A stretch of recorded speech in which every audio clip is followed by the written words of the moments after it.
Guys, tonight on the HawksZone Rundown, we have one of our favorite returning guests from the Seahawks draftblog.com. Rob Staton joins us once again, the eve before camp, or a couple days before camp, however you want to call it. But he's coming on to talk what he thinks offseason was, his grade, just the overall sense that he got, the confidence level that he has with this team going into the 2025 season. We're going to pick Rob's brain, what he likes, and who he thinks is going to be someone to watch coming into camp.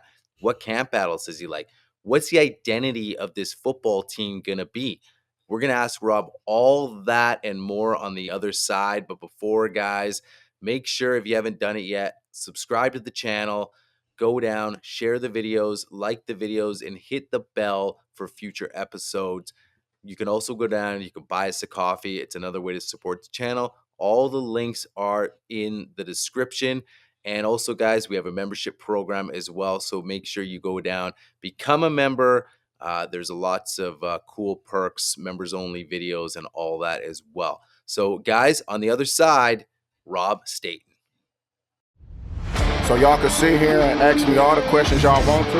Don't you ever talk about Man, let's go. It's go time, baby. I'm just about that action, boss. You ready to go get it. You just like to do it. That's what it is. Defense trying to do that. Pass is caught back in. Can't chase it. What a catch! Jackson Smith and Are you kidding me? Baldwin. Oh my goodness, he caught it. This is the HawksZone Rundown with your hosts, Ryan and Bryce. Back on the show with us again, Rob Staton from the Seahawks draftblog.com.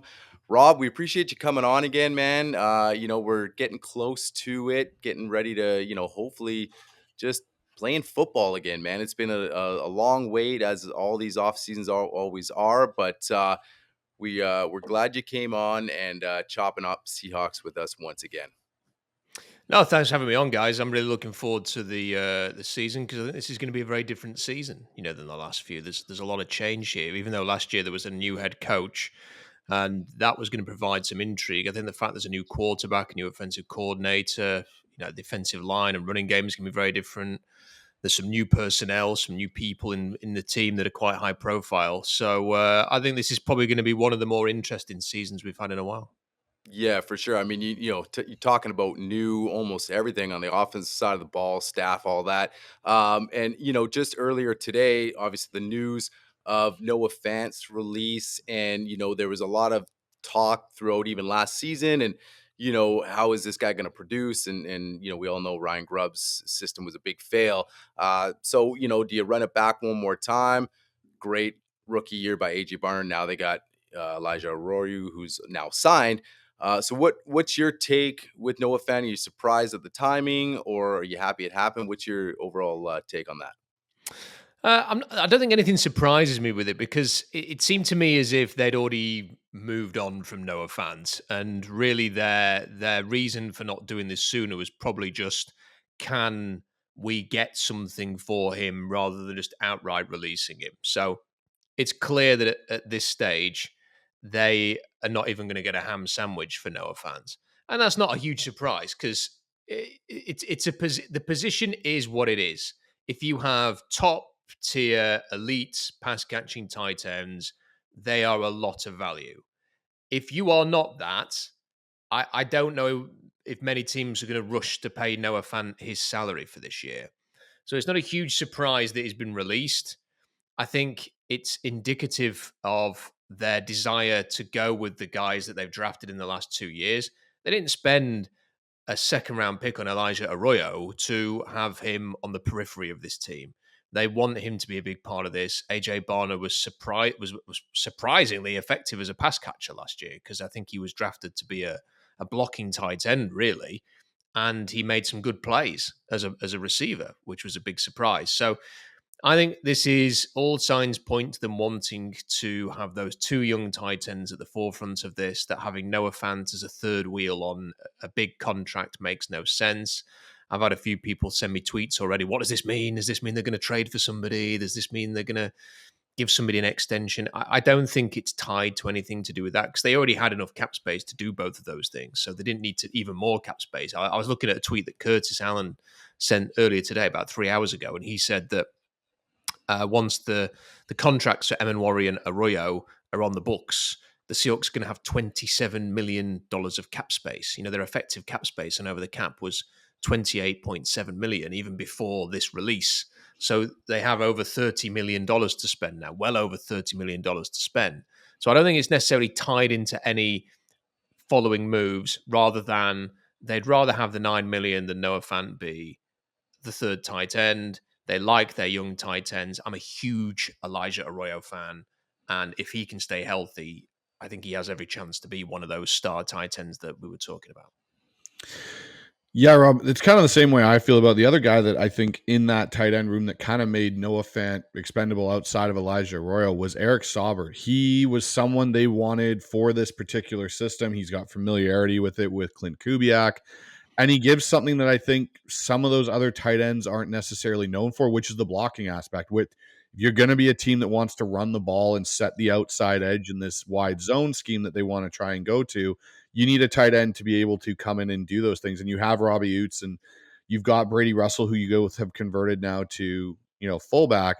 I think having Eric Saubert in that room was a key part for this team. And I think in some respects, they added Arroyo, and then you bring in Saubert. They were going to keep AJ Barner regardless. It really did, like you said, make Noah Fant kind of the odd man out in that situation. And he wasn't going to produce to what his value was, I think, is the 11th paid highest tight end in the NFL. Like those numbers weren't going to be there for him in this offense. So, I did find the timing a little interesting, and I think it's what you said, they couldn't find a trade partner, because usually Seattle doesn't cut guys a couple days before camp opens up. But I think it gives him the opportunity to get on to a team, hopefully at some point through training camp, and he can be someone's 2 or maybe 3 at a lesser price, I guess.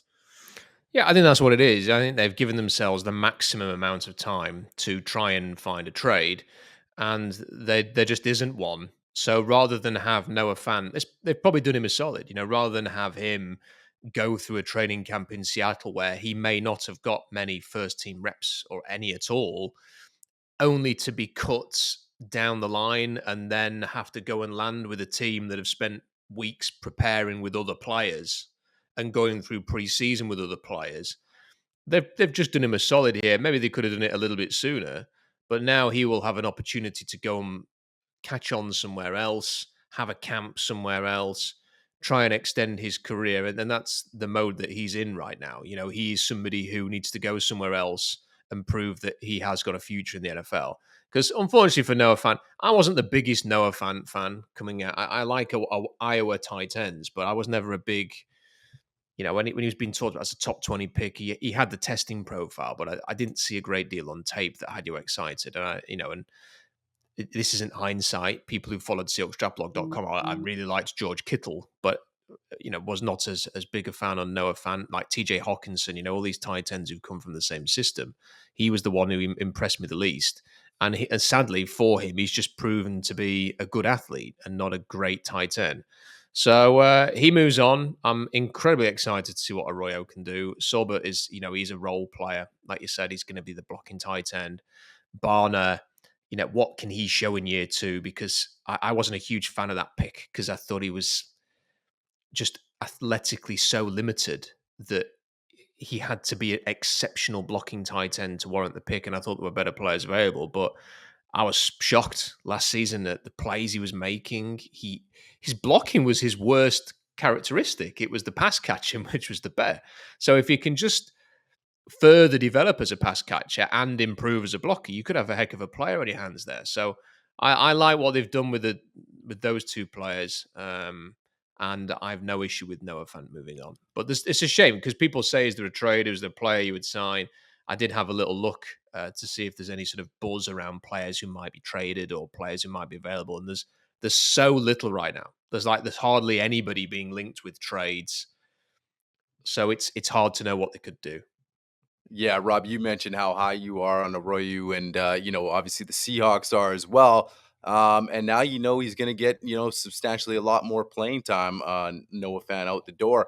Obviously we just touched on the tight end room. Overall, as a whole, you said it, to kick the show off, you're excited about this season. Feels a little different. Mike McDonald's second year, but just with all this, new, you just feel a little more confident with, say, some of the coaching staff, and now Mike's full season, off season with him here, moving into his second year. What was your overall take with this offseason from draft to free agency and just how this team's setting up now? I think they've done a fantastic job this offseason. That doesn't necessarily mean that it's going to translate to unbelievable season, but if you're just going to take a decision by decision and not sort of just judge it if things go wrong, I do think that they've done an excellent job, and they had some big, difficult, tricky things to handle this offseason. What are you going to do with Geno Smith? What are you going to do with DK Metcalf? And the fact that they addressed those issues with a minimum of fuss, they just drew a line under it. They moved on from Geno Smith. They brought in a player who I don't think there's a massive difference between Geno Smith and Sam Darnold. I think Geno Smith is a better physical thrower of a football, but I think Sam Darnold has some characteristics that are better than Geno Smith as well. I think that if I was going to rank quarterbacks, I'd have them in a similar area. And you have got Sam Darnold at a cheaper cost. Really, you're only on the hook for 1 year. So if he has a disastrous 2025, you can move on. You got a third-round pick out of the Raiders. And I had no issue with that. I thought the way that they had addressed that quarterback position, when you look at what the Giants went through, for example, with their quarterback position this year, or you look at what the Steelers had to go through, I think the Seahawks just deserve tremendous credit for just making a call, getting on with it, getting a replacement for Geno Smith and moving on. DK Metcalf as well. They could have let that drag out to now. There are plenty of times where you have a player who wants out, who is dissatisfied, and it drags on, and they said, no, we're going to take the best offer we can get. They took it. They moved on. I think if they would made the call that they're going to move on from DK Metcalf, and it sounded as if he was keen to move on, then I think they did the right thing there. I know a lot of people think they should have signed a veteran guard, but I think once Will Fries had been signed by Minnesota, I don't think there were many attractive options there. I don't think they should have signed someone for the sake of it. I think the Gray Zabel pick was great. I liked the picks they made in the draft all the way through. I think they got value later on, exceptional value actually in day 3 of the draft. I think everything's been great, and even then you look at the veteran additions. I do think one thing that they needed was that little bit of extra sort of been there, done it, alpha male type player. And I think DeMarcus Lawrence and Cooper Kupp, people on the outside will probably look at that and go, they've seen their better days, they've come and gone, they're at the end of their careers. But I think those signings are about more than expecting them to roll back the years and be at their best. I think it's about what they bring to the locker room. It's about younger players being able to see what an example of being a professional is all about. It's about having somebody who, when the times are tough, maybe at halftime in a game, is going to be able to get everyone together and sort something out here. And Seattle has got a young team. So I think it was about leadership and culture as much as it was about, we think Cooper Kupp's going to be the player he was 5 years ago. I don't see that at all. So I like everything they've done. I think they're going to win the NFC West. Obviously, you never know what's going to happen. If you have 6 serious injuries in the first 3 games, you ain't winning the NFC West. But provided anything crazy like that doesn't happen, I think they have an excellent chance of winning this division, of being in the mix in the NFC. I don't think they're going to win the NFC or anything like that. But I won't be surprised if they have a better year than some people think. So, Rob, I wanted to kind of touch on the offensive line part there because it's always a hot button topic in Seattle Seahawks fandom right now because, you talked about Will Fries, and that was really the guy they kind of went after, and everyone talks about, well, they didn't really do anything with Drew Dahlman. Dahlman wasn't really an option. He had kind of set his mind, I'm going to Chicago. That's where I want to go.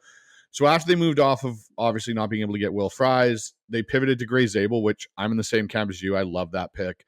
But you talked about the value they got later on, and 2 of the guys that come in mind for me are Bryce Cabeldue and Mason Richmond, who, from Iowa and from Kansas, down there. What were your thoughts on those 2 picks? And then this offensive line group as a whole, with the kind of picks they did make, did it show you a directional shift in how they evaluate and pick offensive line from, say, last year with Scott Huff and even prior to that with Andy Dickerson and that O-line group? Well, I think with the offensive line, I was a big fan of them drafting Bryce Cabeldue because I'd spent a bit of time watching him. and his testing was unbelievable as well. So he was the fourth most explosive tester in the draft. His testing profile is almost identical to Gray Zabel's. So for me, it felt a little bit like take your Gray Zabel early on, and then you might be able to find a player who's got the same level of upside later on, but has maybe got some question marks. But at the range you're going to take him, then he will give you an opportunity to do something there. So I like him a lot as somebody who could get into the competition and can play multiple positions. When I leading into the draft, I had not really studied Mason Richmond, which is amazing given that I'd studied all the other Iowa offensive linemen. He was just so off the radar that I'd not got around to watching him. But I did watch him afterwards, and he is what he is. He's not somebody who leaps off the tape and you go, wow, I can't believe I missed this guy. And I can't imagine his testing profile is anything to write home about. But he does have some grit to him. And, those Iowa offensive linemen, I'm never, ever going to criticize the Seahawks for drafting a lineman from Iowa. So it sounded as if the coaches really wanted him. And for that reason, I'm very interested to see how he fares over the next few weeks. Not necessarily the idea that he could win a job or anything, but just is he somebody who shows the kind of promise they perhaps thought when they drafted him, who can stick on the roster as opposed to just getting cut and ending up on the practice squad. Is he and Cabeldew and people like that are going to be interesting to watch. I just think the Seahawks played the cards they were dealt. I think sometimes now, everyone was sort of thinking, well, Fries, that's a great signing for Minnesota. They did what they had to do, and they go and get Ryan Kelly and stuff like that. But if Kelly's injured again after 4 games, you spent a lot of money for that player. If Will Fries was really something like a 4 or 5 game wonder last season, which got the zone blocking grade as it was, then he got the injury, and maybe he would have regressed back to the mean if he played a full season. You spent a lot of money on him now. You don't know how he's going to recover from that leg injury. I think the best thing to do, I still believe this, is if you get a chance to sign an elite offensive lineman. So, when Joe Tooney was available, for example, and the Chiefs signed him, that was the time to take a shot on a very expensive offensive lineman. But I don't see the point in signing players. Like, every team has basically a crap offensive line these days, with the exception of a handful of teams. And the Bears had a crap offensive line. And when the Bears are saying, well, Tevin Jenkins isn't really for us, and I'm hearing Seahawks fans going, you've got to sign this guy. It's like, well, he's basically, think of like all of the bad offensive linemen Seattle has released over the years. You're basically asking for the team to draft the Bears version of that right now. And he was available for as long as he was for a reason. So I don't begrudge them at all for spending a high pick on Zabel. And now they've got a bunch of young players who they've got a proper coaching staff now. They didn't have that last year. They've got a proper pro experienced offensive line class. And if we assume that Gray Zabel is going to start at left guard, I'm fascinated to see, you've got Anthony Bradford, Bryce Cabeldew, Christian Haynes, LeMay is going to be in the mix for that. Mason Richmond, at center, you've probably got a bit of a battle between Oliver Timmy and Sundell. I think this is going to be a great little competition to watch here. And I would not be surprised if by the end of the season you are looking at Cross, Zabel, one of those 2 centers that I've just mentioned, one of these young right guards, and Abe Lucas, touch wood, he stays healthy, actually showing signs of being a competent offensive line. And that's really all you can ask for, competency. I'm not expecting elite. I'm not expecting Dallas Cowboys 2014. Just want competency. And I think you're going to get that with this group. So we'll see. And also, I still think there's a chance that maybe they could do something else. I mean, obviously, last year they signed a center, didn't they, right before the season started? So that center battle, that's going to be interesting because if neither of those 2 players show anything, are they going to do something like that again? Maybe.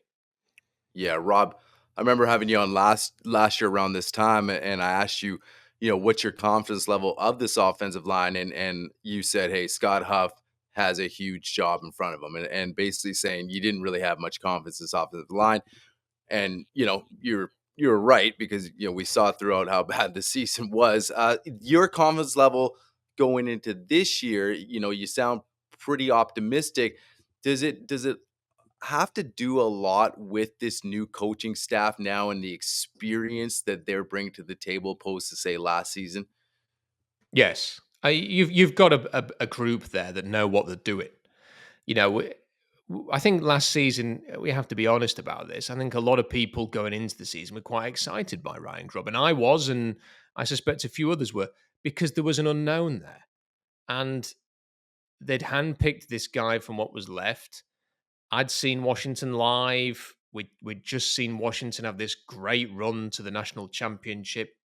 Michael Penix's career completely turned around to the point that he ended up being a really high pick. All of those receivers doing well, a strong offensive line at Washington. There were reasons to be excited about that. And then the season began, and it looked like a guy who'd never coached in the NFL was running the offense. And he didn't really know what he was doing. And, week to week, I found it on the shows that I did, and I was talking to other people about it. We were having arguments about, Ryan Grubb. I mean, I was having arguments with Jason Puckett because he was kind of like feeling that he deserved more time, and I'd already, after about 8 games, decided no. And then, so as the season was going on, it felt inevitable that he was going to leave. And now you've got Clint Kubiak, who's grown up in the NFL, who has shown some signs of being a good offensive coordinator, and a vastly experienced defensive line coach. You've got coaches who have been in the NFL for a while now, had some big jobs, who are now working in Seattle.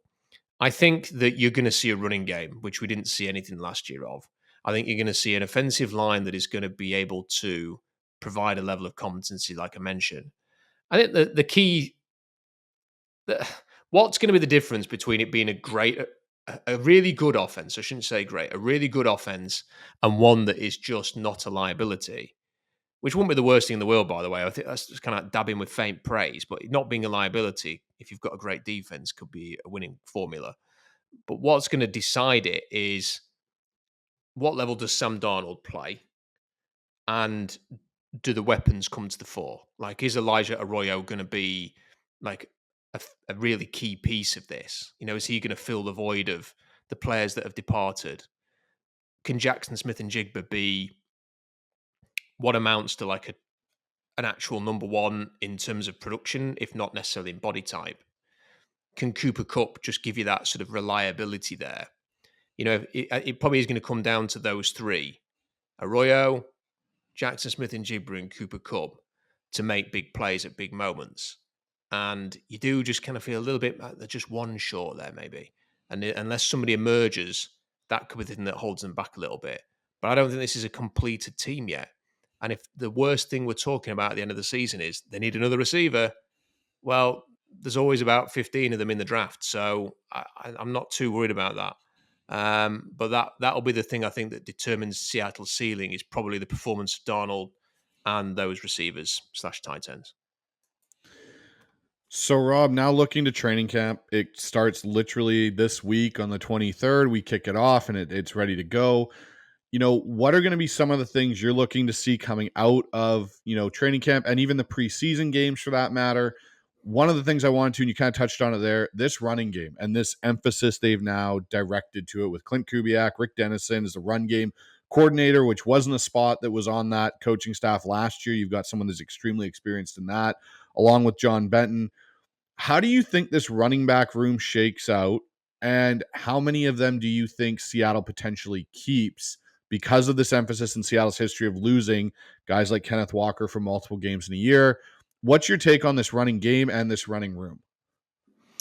Well, I in terms of what I'm looking for at camp, that will be one of the things that I'm looking for, to see if there's any kind of buzz around any of these guys, because that is a position where you can sort of generate a bit of buzz. So, Damian Martinez, for example, is someone I think it could be very interesting to see how he gets on. Can George Holani have another good camp? He seemed to do quite well last year. And then Kenny McIntosh showed him in flashes last season. So, it's very, very deep there.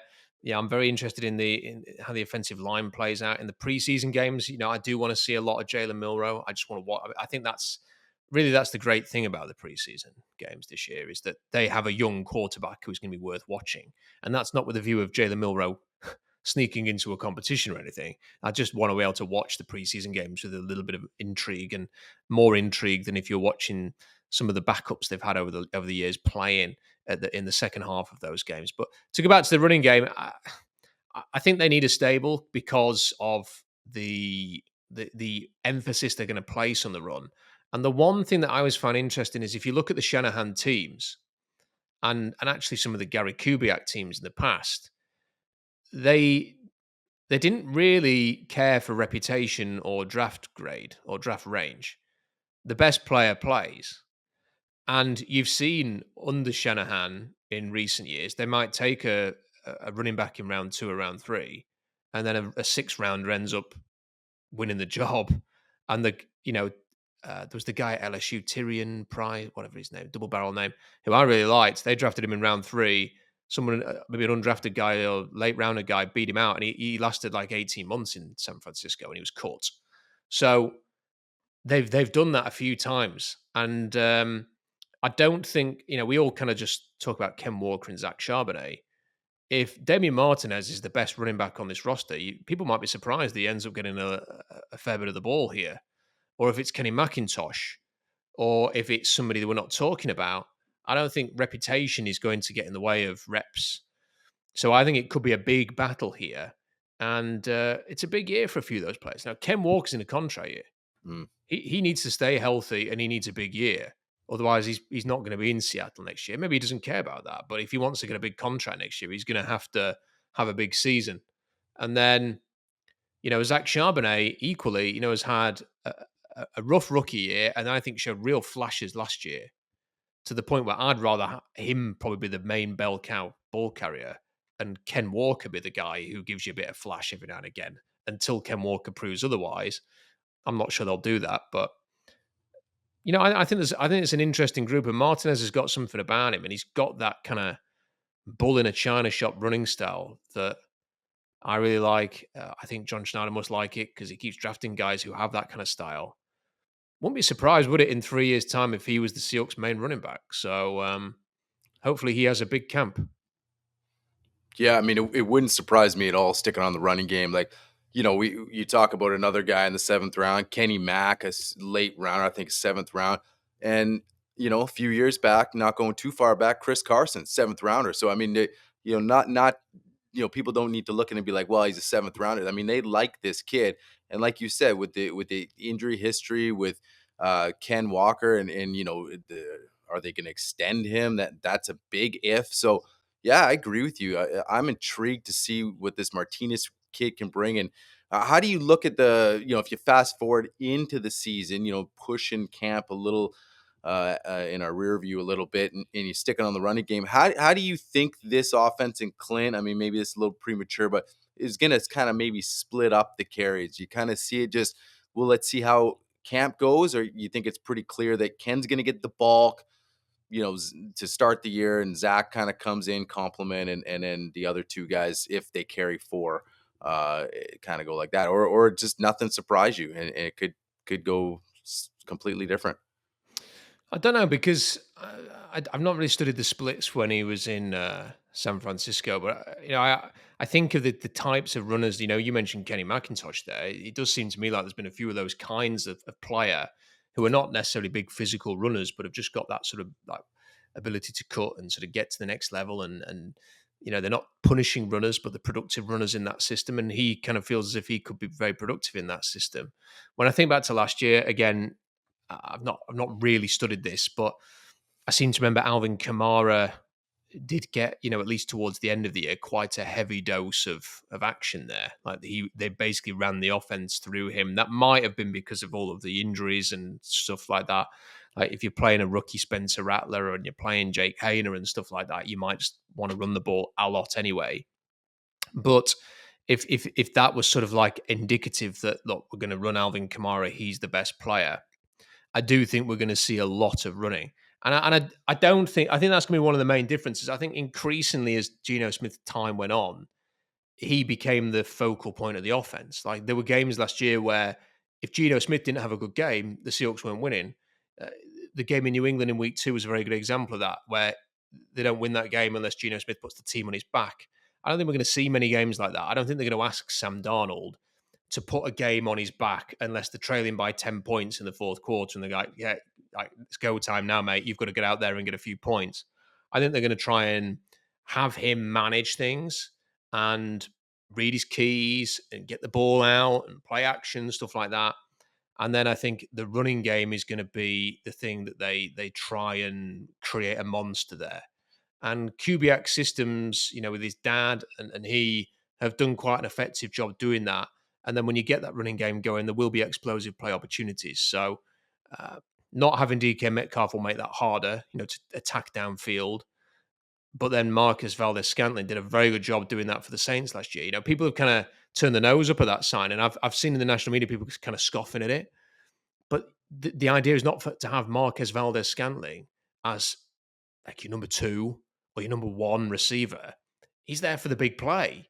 And when he had like a 4-game stretch where you have red zone on and the ball's going downfield, it ends up in his hands and it's a touchdown or it's a huge play downfield. He only has to produce a handful of those next season to justify his worth. So, I think that's what it's going to be. It's going to be very much like the Shanahan offenses. I think run through the tight ends quite a lot. I think Arroyo could be their answer to Kittle. I think he's got that potential anyway. Not scared about making that comparison. And then if you think about San Francisco's receivers, they are kind of more like JSN than DK. So I think that system will all come together, but it all works off the run. And then the one other thing I would say, just to finish this rather long-winded answer, is that, Christian McCaffrey was kind of stuck in the rut a little bit with the Panthers. And then, he gets in the Shanahan system and he's like one of the best players in the league, one of the top 5 players in the league. And Ken Walker needs to stay healthy, but he's got talent. He's got legit talent. So while I'm talking about every running back other than Ken Walker, if you can unleash that talent in the right system, maybe he can deliver on all of that potential that he's shown and kind of have the big year that he needs in a contract year. So, Rob, outside of obviously the initial top starting of that offensive line group and, the running backs, which we just talked to quite a bit, what are some of the other position battles that you're looking forward to watching and paying attention to in training camp, whether it be depth guys and stuff like that? Like, what are some of the other ones you are kind of focused on? Well, I think it's going to be interesting at cornerback to see what happens because, I'm not a huge Shaquille Griffin fan, but I think one thing that Mike McDonald wants is reliability, consistency, and maybe Griffin will give him that in a way that Reek Woolen won't. So I just want to sort of see how that all plays out. Does Reek Woolen come in very serious this camp with maybe a slightly more mature attitude, with the determination to go and get the contract that he will no doubt be looking for next year? And can he be a consistent player? Can he be where he needs to be? Can he complement the rare athletic brilliance that he has with being a smarter football player and making the right decisions on and off the field? So I think that's going to be interesting to sort of follow how that goes along, because it will not surprise me if he does not come with the right attitude. If he's thinking about Sauce Gardner's contract more than he is thinking about being in the right place at the right time on the field, then I don't think Mike McDonald is going to have any problem at all switching to Shaquille Griffin as an outside cornerback. I hope Zay Alexander's healthy because I want to see him get into the mix. He's somebody I quite liked at LSU, and I'd be interested to see him. And Josh Jobe, of course, I think had some decent moments last year. Was a player that I liked when he was at college, so interested to see how that gets on. There's not really a position battle to be had at linebacker. Again, defensive line is, I think we kind of know who the key players are going to be. It's just about how they divvy up the reps, really. And, if Byron Murphy's role develops in year 2 and stuff like that, there's not really anybody fighting for a job there. The key battles are going to be, without a shadow of a doubt, that sort of running back position and center. Who wins out between Oluwatimi and Sundell and right guard. That's where sort of the main thing's going to be. I don't really know how that's going to play out. I suppose to an extent, Oluwatimi has got a bit of game experience, and all of the time under John Schneider, apart from when they paid Max Unger, they've kind of got by at center, and they might think with Oluwatimi they can get by again. But at right guard, they've invested there. They've used the third round pick on Haynes. They've used the 4th round pick on Bradford. They've invested some stock there. There's other players that Cameldy we've talked about. So I think they have to get one of those right. One of those players has to come good in this camp and has to be starting for Seattle. I don't want him to be sort of desperately looking for Brandon Scherf's phone number 2 weeks into camp. Yeah. Rob, kind of going back to I want to get your take on this offense as far as the receivers. I know we touched on a little bit, and you mentioned San Francisco. But do you think like Jackson Smith and Jigman, do you think he really needs to step up and be that quote unquote 1A like we had with DK? Or do you think, and do you think that's in him? Like, now you are the alpha number one guy. It's cut and dry. Or do you think this offense, especially with the emphasis on the running game, and with all the different skill sets each guy brings, hopefully, Cooper Kupp, we get a healthy version. And like you mentioned, our deep threat, and then Jackson can, work out of the slot wide a little bit. Does he need to be that guy? Or do you think it's more, okay, he's the best receiver, but it's more of a committee plus, our tight end situation as well? How do you see that? And do you really think we need him to kind of step it up for this offense to sort of, okay, we got everything we need, sort of thing, if everything clicks like that? I mean, I think you'd like to see him become more productive just by the basis that Tyler Lockett and DK Metcalf are not there anymore. So you'd like to see his numbers improve. I don't think he needs to be a 1A. I think back to sort of, again, I'm probably going to go back to this a lot, the Shanahan offense. What were the pieces there when they were at their best? So obviously they had Trent Williams at left tackle, which is a huge help, but just part of the offensive line for a moment. The quarterback was nothing really, it was Brock Purdy. It's not Patrick Mahomes. It was Jimmy Garoppolo, those kind of players. You had Christian McCaffrey in the backfield, who could, as a runner and a receiver, be extremely dynamic. Deebo Samuel was taking snaps in the backfield and at receiver. Again, a major X factor weapon there, but not somebody that you would necessarily call a number one wide receiver. It was a weapon. So those were two. You had George Kittle as your sort of third big weapon. So they were your sort of triplets really in San Francisco. Seattle's got to find something like that. Arroyo's got to step up and be that X factor dynamic tight end. One of these running backs, potentially Ken Walker, as we discussed, or one of the others, has got to come on and be that focal point of the running game for me. And then you've got to find somebody else who can make plays for you. Now, could that be Jackson Smith-Njigba? Yes. He's obviously a very different player to Deebo Samuel, but he can still impact games in a way that Deebo Samuel did by making consistent plays, key third downs, touchdowns, stretching the field, making those improbable grabs, which we've seen he's able to do. And then you've got your complementary pieces. And in San Francisco, that was, for a time, Brandon Ayuk, until his role sort of developed as his career went on. It's Jaron Jennings. People like that. And that's what your Cooper Kupps have got to be. That's what Torrey Horton's got to be. That's what Marcus Valdes-Scantlin's got to be.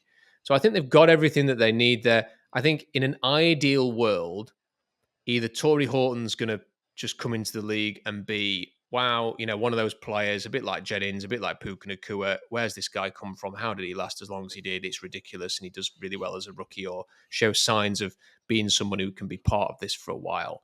If that doesn't really happen, you may end up just feeling the receiver short. But the beauty of the cap space and the beauty of being a team in Seattle's position is they can go shopping at any point, whether that's at the end of camp, whether that's during the season. They have the flexibility to do that. I'm not always a great big fan of the value Seattle gets on their deadline week trades. I would hate to sort of find out again that they've traded like a second round pick for someone who's got like 8 games left in their contract or something like that, or whatever. But they've got that flexibility to it. I mean, they do, like I said, it feels as if they're maybe one short, but they do have some pieces to be an effective offense. And I think for now, at this stage, that's fine. And if it ends up being a bigger issue than perhaps we're talking about here, that's something that they could address next offseason. But receivers are so expensive now, you've kind of got to draft them. One receiver, Rob, that I'm kind of interested to see how he fits into this camp battle, as well as his style of play with what this receiving group asks for. And like you were talking about, what this, you don't really need that over-the-top burner necessarily like they've had in the past with DK. You can get some of those plays sprinkled in, whether it's shot plays down the field off of play action stuff to an MVS or a Torrey Horton. But one guy that I'm interested to see how he does in this system, because I think it might actually fit him better, is Jake Bobo. As much as people have their misnomers with Bobo, but his ability to block, his intermediate to short route running, I think is better than what most people get, but he's never been really asked to do that. Ryan Grubb last year barely used him outside of the one fade ball. He finally threw him, I think, in the last game of the year or second last game that actually worked because we can't seem to complete fade jump balls to DK last year. He's someone I'm interested to see how he fits into this offense because of his skill set. I think it might fit better. What are your thoughts on Bobo's potential of making this roster and being on this team this year? Well, he's kind of the forgotten man, really. I think he's, he's 26 years old now. So obviously not a young player. And, I always liked him when he was at UCLA. I thought he was a good player.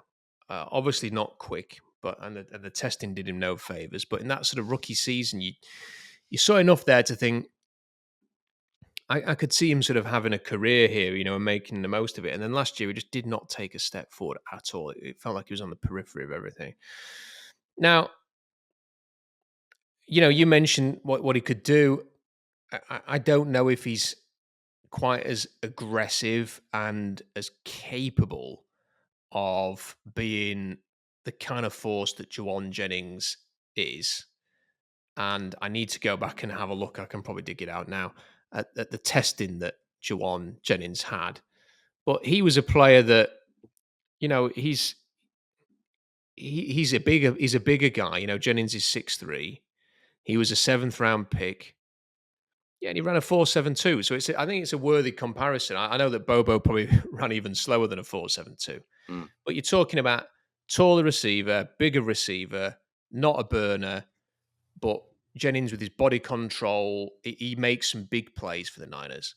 So maybe they can turn him into something like that. It's until you see it, it's hard to sort of, because there aren't many players who do what Jennings does, and there's a reason why he's already sort of itching for a new contract now, because they paid everybody else and he wants a bit more. So that's another thing the Niners are going to have to deal with. But that has to be the hope, that if Bobo is going to emerge as anything, maybe that's the example you could use there. Somebody who, in Jennings has sort of really sort of developed. He nearly had 1,000 yards last year, having sort of been in the 200, 300 kind of yard range, couple of touchdowns sort of thing before. He suddenly vaulted up to 1,000 yards. They don't need that from Bobo, but can Bobo be a 400, 500 yard receiver rather than a 100, 200 yard receiver? If he can do that, then maybe he can just keep developing and he can turn into like Seattle's version of that, maybe a poor man's Juwan Jennings.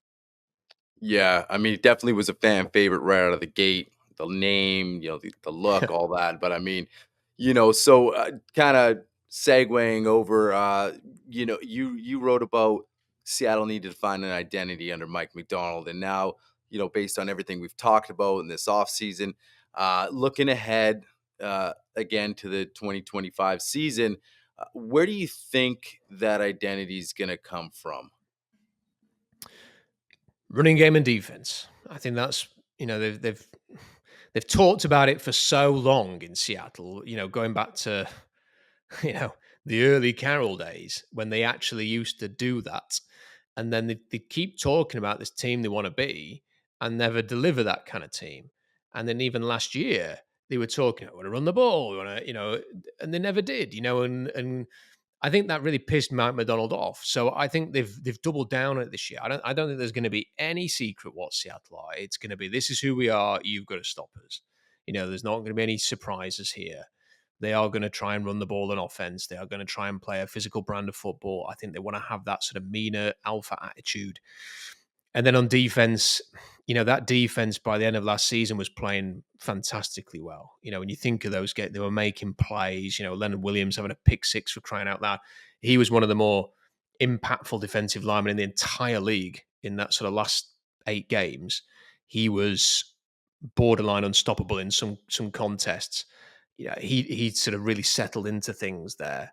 And we've seen McDonald have this ability to develop pass rushers at Baltimore. And, I'd love to see the Halls and the Maffeys and Owusu when he gets back, and DeMarcus Lawrence have big years under Mike McDonald.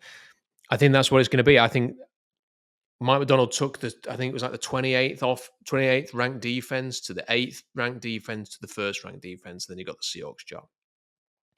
I think he inherited the 28th ranked defense in Seattle as well. So I don't know where they ended up last year. I've forgotten where they were, but they must have been near 8th by the end of the year. They were playing in that kind of range, even if like the previous games affected their overall grade. I won't be surprised if they've got a top 5 defense next year. Would not be surprised, especially with Emanwari coming in, and that's another sort of chess piece for him.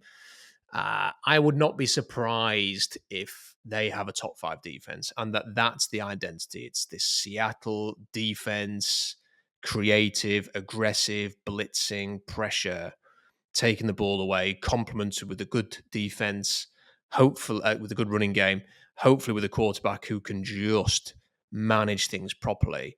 And if they can do that, then they will win a decent number of football games. I think the other thing that I'd love to see for them next year is just win the games you're supposed to win.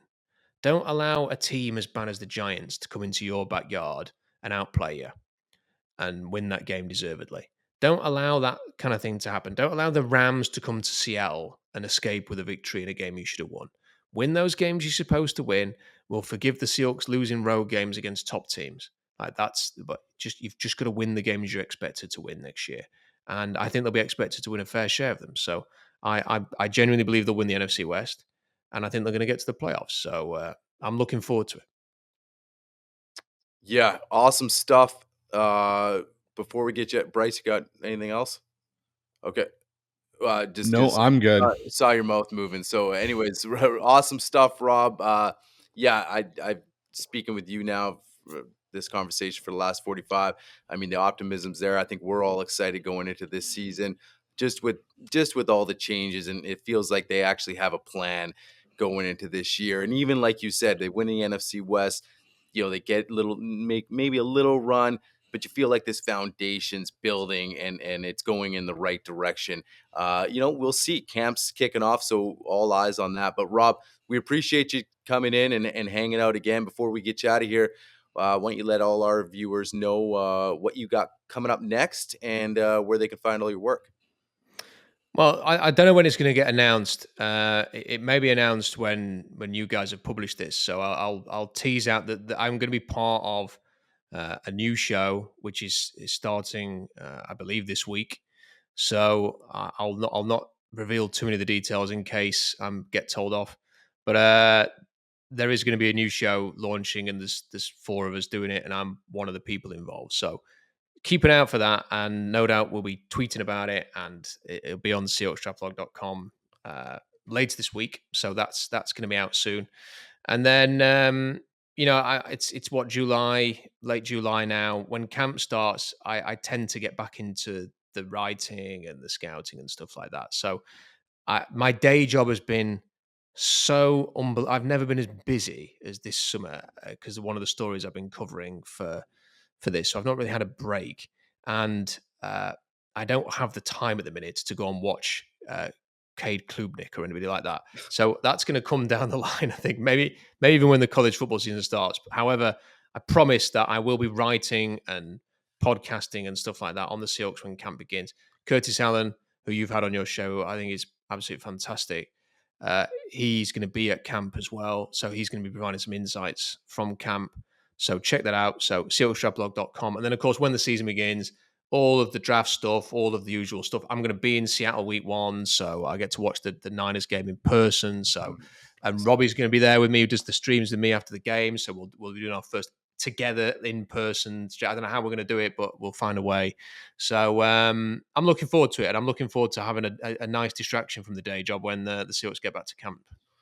Yeah, we look forward to that, Rob. And we always appreciate you coming on. You're one of our favorite guests. We don't say that lightly because, you've supported us since the beginning, man. So we really appreciate it. And we appreciate you always coming on and talking Hawks with us. So, and I'm sure we'll talk again soon. Thanks for having me on. It's a great show, and always happy to come on whenever you want. Awesome. Thanks a lot, Rob. Thanks, Rob.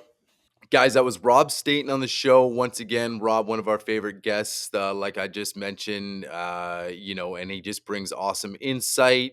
Talk with Rob, he just seems really optimistic coming into this season, when I brought up, hey, a year ago, we started talking offensive line, and he really wasn't. Rob calls it like he sees it. And this time around, talking, especially focusing on the offensive line, he seemed, optimistic. He's not sitting here saying, hey, this is going to be a top 5 line coming into the season, but he likes the young guys. He's not worried about, oh, we missed out on Will Fries or, a couple of the other guys that fans wanted, but we knew we didn't even have a chance to sign. It feels like, hey, John Snyder and company did everything right and let stuff fall to them and did what they can and nailed it when it fell to them. He seems really optimistic. That gives me even more confidence and excitement coming into camp here.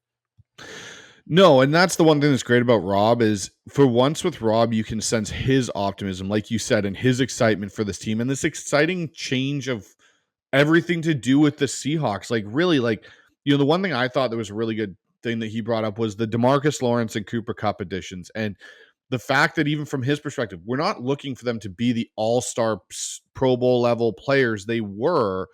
We're looking for them to help come in and really get this culture going in what Mike McDonald wants it to be, which, we've had other guests on who have talked about, with the Geno and the DK moves, how if Pete Carroll had still been here, those would have been dragged out for a long time over the summer and throughout the whole process, where Mike McDonald, like Rob said, they drew a line in the sand and made the tough decisions, moved on, pivoted, and got this team more in the light that Mike McDonald wants and wants to have those type of players here in the Cooper Kupps and, Sam Darnold's and DeMarcus Lawrence's. So that was really good. And again, with the offensive line, I think Seattle did a really good job this offseason with what they were dealt. They didn't overspend potentially on a Tevin Jenkins or one of these guys who are going like, if the Chicago Bears don't want him and they've got a bad offensive line, why are we willing to pay so much for that guy?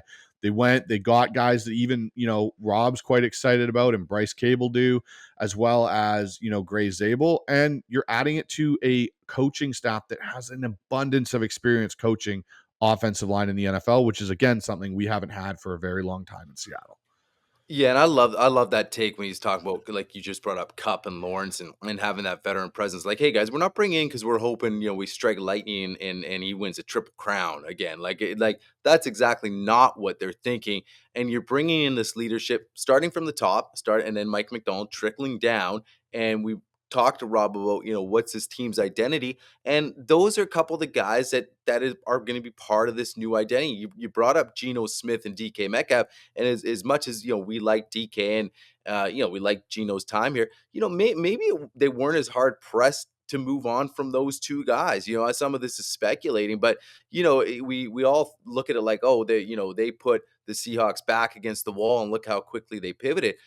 Sam Darnold was a guy on the radar. He could have been on the radar during the season last year, and then especially with Kubiak coming in and all this stuff. So it could be like, listen, this isn't fitting the new identity that I want if I'm Mike McDonald and company, right? And there's a lot to be said about that. You look at what Mike did. We talk about how quick he is to move on.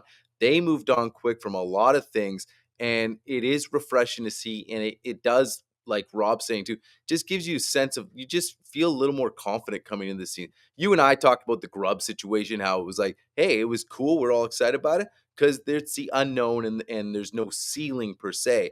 And so we all agree on that. Rob now coming into this season is like, you got some established guys that have been in the NFL. Kubiak grew up in the NFL. It gives you just like, maybe the ceiling isn't unknown, but that's fine because it's not going to be super low. You're confident in these guys with all this NFL experience. So that kind of gets you, and with the pieces you have, and you kind of already know, like Rob said, I asked him, what do you think his identity? He's like, right away, run game defense. Like, it's not going to be a secret. Now who's that ultimate leader? We'll see. But I think he just spelled it out for it pretty quickly. No, he really did. And I think that's honestly, the key part of this team is they're establishing an identity and they're finally going and steering into that identity. You go out and make the additions of a DeMarcus Lawrence. Hey, we want to be tough. We want to be physical on our defensive front. DeMarcus Lawrence can do those things for you as a run-setting edge player. On offense, hey, we want to run the ball. Cool. We're going to go get Gray Zabel. We're going to go get and like, Rob said, and one guy that we're both really high on, especially myself, Damian Martinez running back. Like, I think that dude is going to be a force. He Yeah. is exactly what we've kind of been missing in that backfield. Like you alluded to, Chris Carson, guys, when they toted the rock, teams didn't want to tackle him. And that's the mindset Martinez has as a running back. And those are things that have been missing. You say you want to be a tough-nosed football team and run and defense. You need those type of players. Seattle is finally pivoting and going and getting those guys. I'm really excited to see the O-line competition, but I'm also, like you said earlier in the show, super excited to see how this running back competition plays out. Yeah, it's going to be interesting on a lot of facets, and we are right around the corner, like you mentioned. We're ready to roll here, so it's going to be all eyes on camp, really quick, guys. So awesome show again with Rob. It's what do you expect when you have Rob on the show, right? So awesome conversation, guys. Make sure you go down and sub and like all Rob stuff. The new show announcement, he didn't even let us know. I'm excited to find out what that is, because I love watching Rob stuff as is. So that's going to be intriguing to see what that's all about. So guys, make sure you do that. Make sure you go down, subscribe to our channel, share the videos, like the videos, all that stuff. We're also part of Field Goals. .com. So make sure you go over there. We're part of the Field Goals family. Check that out. A lot of great writing over there too as well. So make sure you go check that. And Bryce, you got a few other things to say before we get out of here. Yeah, so guys, also make sure you check out our merchandise store. We've just dropped our golf shirts on there. 2 different types of golf shirts and logos there with one of our alternate HawksZone logos. Check that out at HawksZoneRundown.com. There's some great stuff going on over there. As well, guys, there's kind of a special, unique thing that's going to take place August 1st. It is going to most likely take place with myself, Dan Viens, Mookie Alexander, Brandon Kane of Hawk Nest, and a special guest. We're going to do a live meet and greet show at Seahawks Training Camp at potentially one of the restaurants around there. We're going to do a live show from there with our gear, roundtable discussion on what we've seen at camp. Those are going to be the guests that are going to be there. We encourage you guys to come on in. We'll make sure that details are announced relatively soon within this next week, but that's going to be something that's going to take place August 1st down in Seattle by Seahawks Training Camp. We're going to get a live show going on one of those evenings. We want as many of our viewers to come out and be a part of that. We'll have some Hawk Zone merchandise down there for you guys to get your hands on to help spread the word of the show and everything, but it's something that we've all been looking forward to doing. It's going to be a lot of fun. Yeah, that's going to be crazy. So guys, make sure you hit the notification bell, get in on that. We're going to have the date. We'll announce that date again come up. So we got some good stuff coming up. A few more good shows here. Doesn't stop. We keep rolling. Camps coming up. So that's it. Awesome show with Rob, guys. That's it for us. Go Hawks. Go Hawks.